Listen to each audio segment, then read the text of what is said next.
Olá, sexto ano, está começando mais uma aula aqui com vocês. Eu sou o professor Magno de Ciências.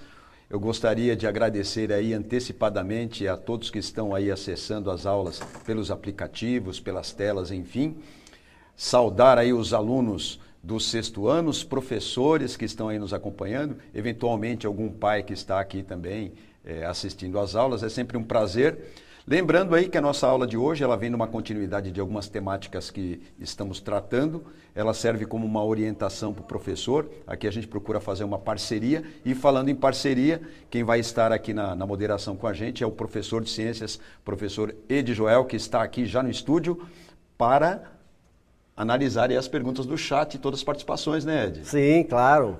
Então eu quero também dar as boas-vindas aqui aos educandos, aos responsáveis que possam estar acompanhando, claro, nossos queridos professores que estão aqui no chat, são todos muito bem-vindos sempre, né, para trazer sua contribuição, sua crítica, desde que seja construtiva, é claro, né? E estamos aqui nessa parceirada, neste momento aqui estranho que a gente está vivendo, né, de pandemia que recua, que avança, e a gente está aqui para tentar fazer a melhor educação possível, tá bom? Então, quero dizer que estou aqui, atento ao chat, já dei meu bom dia aqui, estou recebendo muitos bons dias de volta, eu e o professor Magno aqui, e esperamos aí fazer uma boa aula, uma aula coletiva, como quem está acostumado com a gente aqui já sabe. Para ficar todo mundo feliz, eu, Ed Joel, os professores, alunos, todo mundo, se você puder, professor, quando dá participação no chat dos seus alunos e tal, se isso for possível, a gente sabe de todas as dificuldades, coloca o nome do aluno, ou então coloca num geralzão o nome da escola, até a cidade aqui, aí fica todo mundo feliz, né, Ed Joel? Aí a participação, os alunos gostam disso, né, dessa participação, e eu sei que você gosta também, porque a gente sente uma interação bacana para essa aula. Inclusive, essa aula aqui, ela nos remete aí à habilidade do currículo paulista EF 05CI03, identificar os efeitos decorrentes da ação do ser humano sobre o equilíbrio ambiental, relacionando a vegetação ao ciclo da água e a conservação dos solos, dos cursos de água e da qualidade do ar atmosférico, né? Então, o objetivo da nossa aula de hoje, dado aí a habilidade que a gente tratou, é justamente entender aí o efeito das ações humanas um pouquinho mais de perto, num ponto específico, né, que gera um desequilíbrio no meio ambiente. O que a gente vai analisar hoje é a relação existente entre estas e o ciclo hidrológico. A gente vai falar bastante aqui, um pouquinho mais sobre água do que sobre solo, mas a abordagem está dentro do que a gente tem lá na habilidade que a gente já apresentou para você. E como é que a gente vai fazer isso? Como, Ed Joel? Boa pergunta. Como sempre aí a gente vai formular algumas hipóteses, né, a começar aí pela problematização que já vem para a tela para você, relacionar algumas informações que a gente tem ou que a gente está dando, pensar sobre o consumo consciente, é quase lá um objetivo mesmo lá no final da aula, e é claro, não pode faltar a interação, né, pelo chat, com a participação aqui do Ed Joel fazendo aí esse meio de campo para nós. E qual é a pegada, hein, Ed Joel? Boa pergunta. Deixa eu te mostrar uma coisa. Dá uma olhadinha nessa figura aí. Você tem uma menina bonita aí tomando um copinho d'água, supostamente, né? Tá ali na cozinha tomando um copinho d'água e tal. Aí eu queria que você, olhando para essa figura, já refletisse e em 2 minutos me desse aí a sua impressão sobre esta questão. Ó, para que a água chegue até a sua casa, existe uma cadeia de produção envolvida, não é verdade? Até o próprio copo que você usa para beber a água. Muito bem. Qual é a quantidade de água necessária em um copo d'água para você consumir? Vamos supor aí um copo d'água de 300 ml. Qual a quantidade de água necessária para você, em um copo d'água, para você consumir? Quer dizer, quanto que você gasta? Parece uma pegadinha, né? Quanto que você gasta para tomar um copo com água de 300 ml? Quanto que você gasta? Eu vou colocar aí 2 minutos para você responder. Qual é a quantidade de água necessária em um copo de 300 ml para você consumir? Quanto que você gasta de água aí? Parece uma pegadinha, mas não é. 2 minutos, por favor.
Muito bem, professor. Muitas participações aqui.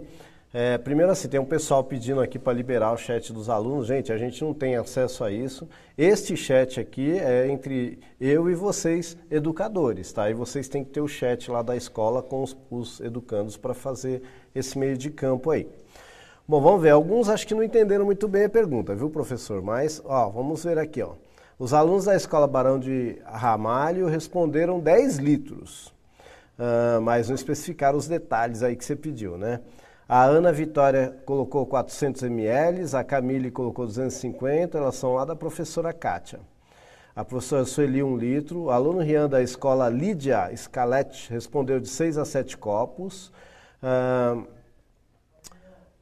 Deixa eu ver outros aqui, deixa eu ir lá para cima. Ó, o pessoal da PEI Casquel, até 300 ml. Eu vou subir um pouquinho mais aqui para pegar o pessoal que começou lá do começo. Isso, né? Muito bem. Senão o pessoal ficar bravo comigo. Pro Reginaldo, de 6 a 7 copos por dia. Alguns falando aqui que a pergunta ficou meio confusa. A aluna Sara colocou 700 ml. 7 copos por dia. O 6º ano, o Diógenes Duarte Paz de Jundiaí, mas não colocou, só 6º isso. Muito bem. Dá um alô para os alunos da PEI Clemente Quaglio. Opa, tá dado. Alô, bom dia. Olha só, e responderam, né, pelo jeito. Bom, vamos voltar aí na figura da menina, tomando um copinho aí com água. Esse copinho parece que é de 300 ml. Aí a problematização é claro e evidente, como a gente costuma trazer aqui. Ela não tem uma resposta necessariamente correta, né? É uma problematização. Então a gente tem aí consumo envolvido, palavras-chave, a gente tem a água, enfim. E aí, uma pista, ou algumas pistas, é assim, depende do copo que a gente usa, é isso que eu quero te chamar aí para a atenção da aula de hoje, olha. Se você está usando um copo descartável ou um copo de vidro, a linha de produção, quer dizer, o que está envolvido na produção desses copos envolve aí questões diferentes, é um caso para a gente pensar na aula de hoje. Um vem do petróleo, o outro vem do vidro, mas o vidro também eu preciso de extração. Tem o problema também que lá na indústria eu preciso construir a indústria, então eu vou ter que, de repente, retirar coisas da natureza e a água está junto com esse processo, porque envolve muita água nas máquinas, enfim. Agora, sendo mais específico, eu peguei um dado para você que eu acho que é interessante. Ó. O copo de vidro e o copo descartável, eles consomem águas diferentes na linha de produção. Mas o copo descartável, ele só leva essa água lá na linha de produção e depois você joga ele fora. Problema para o lixo, hein? Porque o copo descartável você descarta, mas depois ele tem ali um impacto ambiental.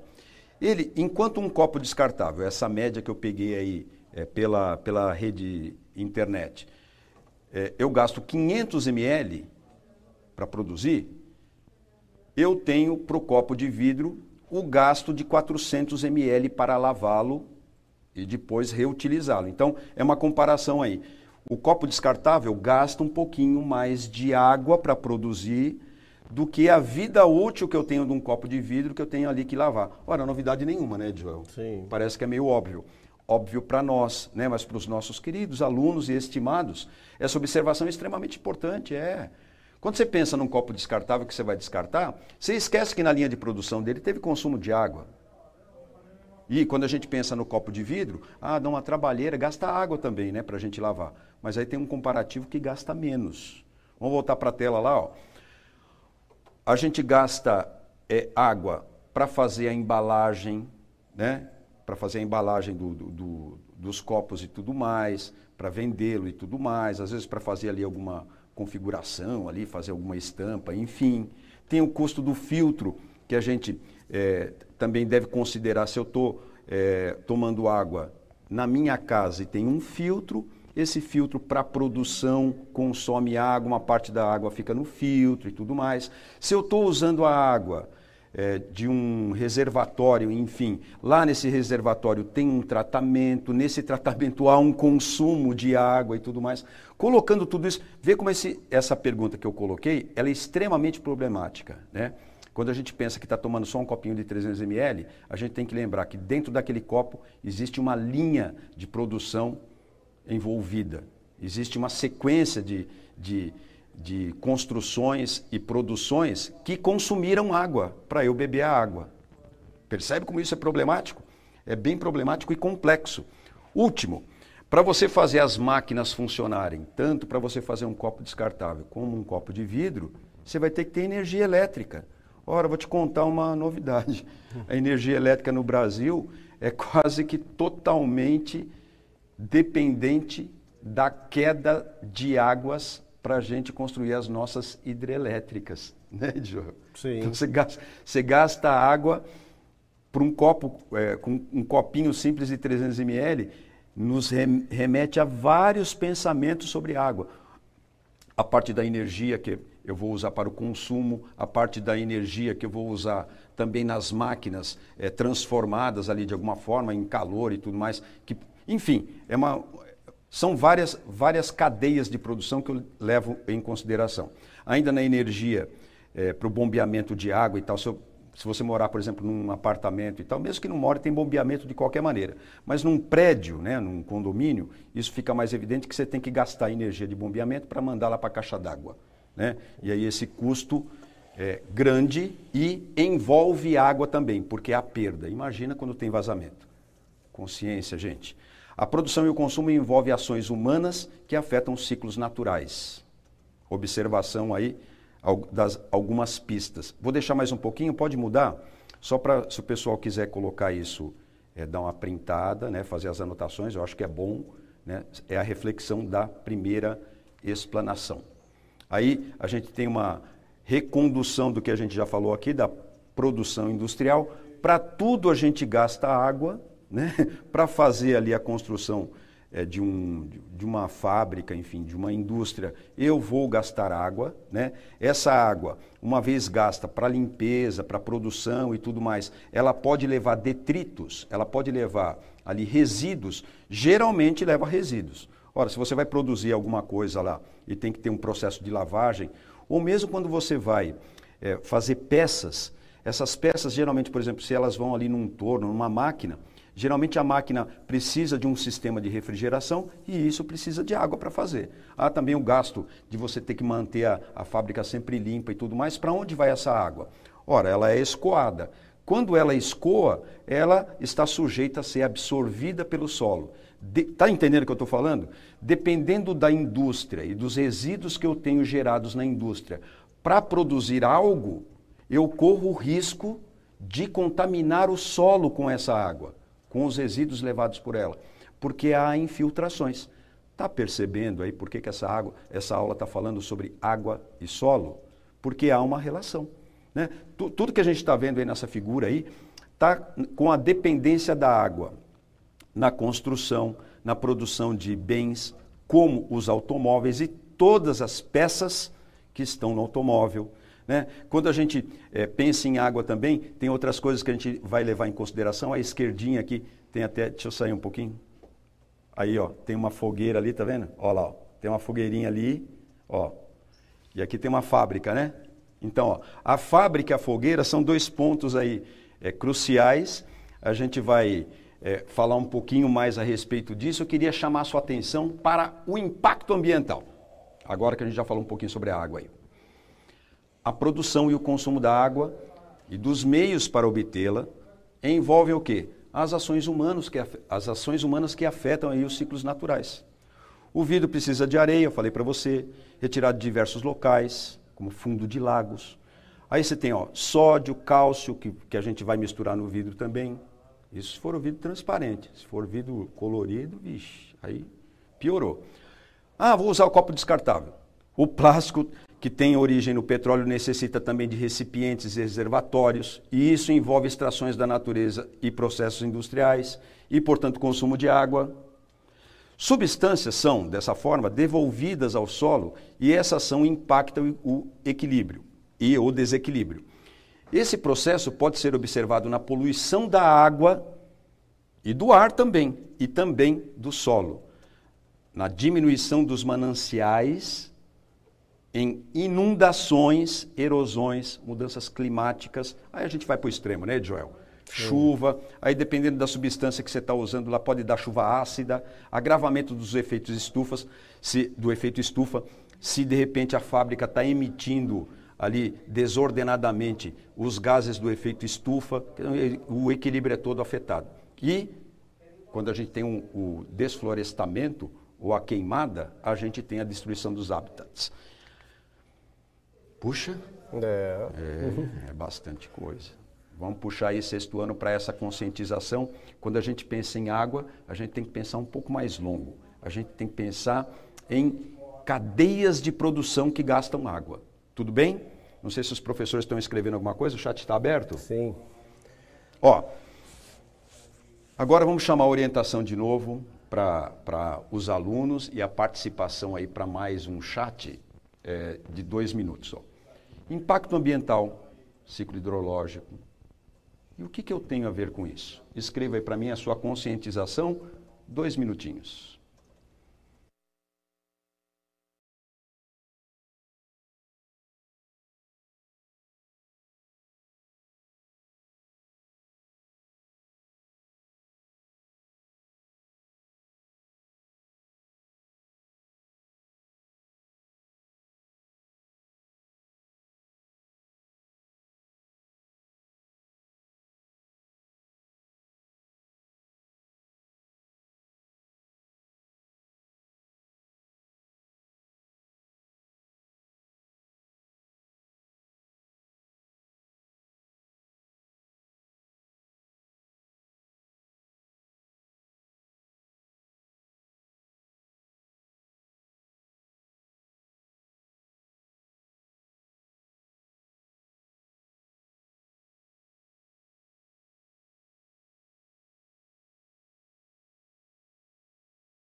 Muito bem, professor. Muitas contribuições aqui, viu?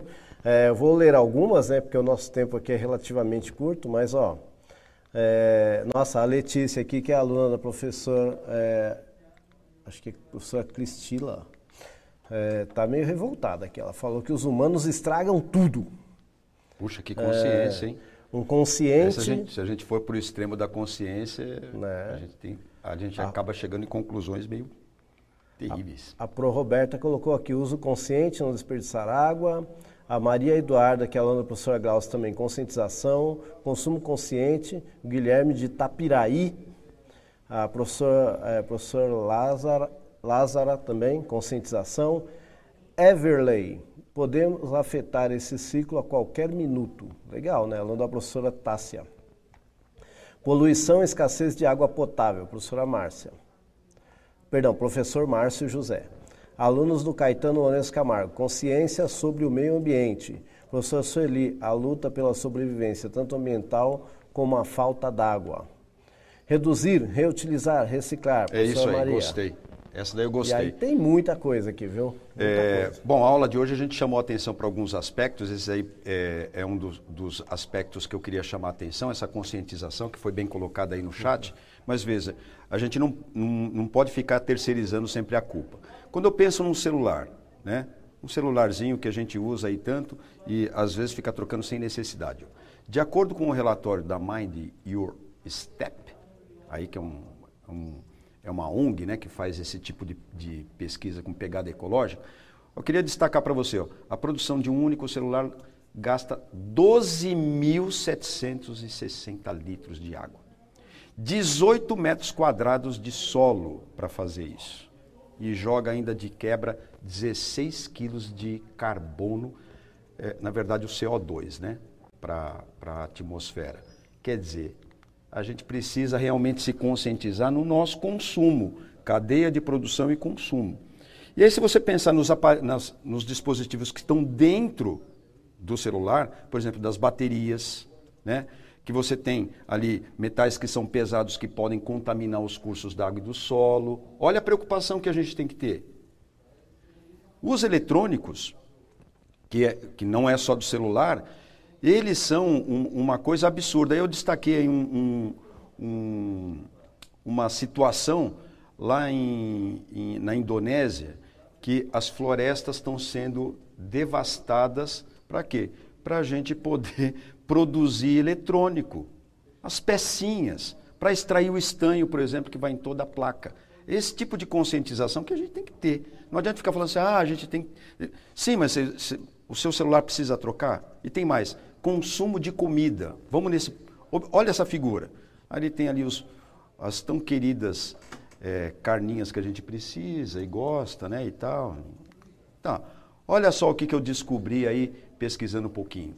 A média global da pegada hídrica, é assim que é o nome, de 1 quilo de carne bovina é de 15.500 litros d'água. E você acha que o problema é de quem? E para produzir um jeans, qual é a pegada? Você sabe? Colocaram aqui, inclusive. Você sabe qual é a pegada de um jeans? Quer dizer, se a gente pensa aí num jeans, na produção dele, da tinta, é uma cadeia de produção. É esse que é o espírito da nossa aula aí que a gente puxou. Quando você pensa nas cadeias de produção, você vai com certeza ali afetar o ciclo da água, que eu já falei em algumas aulas passadas aí, e sempre retomando, ó, a gente afeta o ciclo da água e a infiltração no solo vai contaminar o solo. Olha, não dá, assim não dá. Vamos retomar os pontos principais, então, para a gente terminar a aula, que está no finzinho, né, Joel? Essa aula foi rápida, 26 minutos. Ó, o consumo de água pela produção industrial muitas vezes é invisível. Falaram isso daí, né? Virtual. Sim. Mas é um fato a relação deste desequilíbrio ambiental afetando o ciclo hidrológico do solo. Consciência sempre. Podemos contribuir nos informando e praticando o consumo consciente com, pelo menos, né, o tratamento de lixo, reciclagem, reutilização, enfim, além de evitar desperdícios de água. A gente está ficando por aqui, espero que vocês tenham gostado aí da aula. É rápida, mas a gente procura dar o recado. Estamos juntos sempre. Edjoel tem os últimos esclarecimentos e pontuações. Sim, gente, infelizmente não dá para dar os abraços hoje, né? A aula avançou um pouquinho, mas saiba que o Centro de Mídias tem lá o seu banco de talentos. Estamos precisando de muitos professores. Aqui a gente dá aula com a porta aberta, com a cara na câmera. Então sejam todos muito bem-vindos para participar do Centro de Mídias, tá bom? E não deixa aí de avaliar a nossa aula, tá bom? Veja aí, coloque aí nesse QR Code ou neste link, você clica aí, fala o que você achou, o que gostou e dá a sua sugestão e opinião e contribuição construtiva. É isso. Obrigado, gente. Até a próxima.